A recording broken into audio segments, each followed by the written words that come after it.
दोस्तों आज हम लोग बात करेंगे financial year versus assessment year के बारे में। अब अगर फाइनेंशियल ईयर की बात की जाए तो फाइनेंशियल ईयर वो ईयर हो जाता है जिस ईयर के अंदर एक इंडिविजुअल के द्वारा जो इनकम है वो अर्न की जाती है। इसी तरह से अगर हम लोग असेसमेंट ईयर की बात करें तो असेसमेंट ईयर वो ईयर हो जाता है जिस ईयर के अंदर जो इंडिविजुअल के द्वारा इनकम अर्न की गई है उस इनकम के ऊपर जो है वो टैक्स लगाया जाता है या फिर इंडिविजुअल की इनकम को असेस किया जाता है for the purpose of taxation. So I hope ये फाइनेंशियल ईयर और जो असेसमेंट ईयर है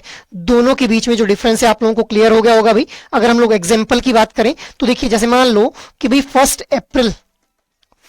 अप्रैल 2025 से लेकर के 31 मार्च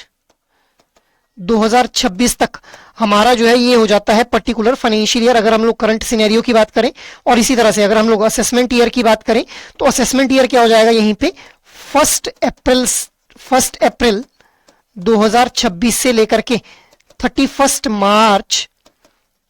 2027 तक ये हमारा क्या हो जाएगा असेसमेंट ईयर हो जाएगा and this will be our financial year. तो अब आई होप आप लोगों को ये फाइनेंशियल ईयर और असेसमेंट ईयर दोनों के बीच में डिफरेंस समझ आ गया होगा कि भाई फाइनेंशियल ईयर के अंदर हम लोग उस ईयर को कंसीडर करते हैं जिस ईयर में एक इंडिविजुअल के द्वारा इनकम अर्न की जाती है और assessment year is the year in which the income earned by the individual in the financial year is assessed for the purpose of taxation guys. So I hope this information will help you a lot. Thank you.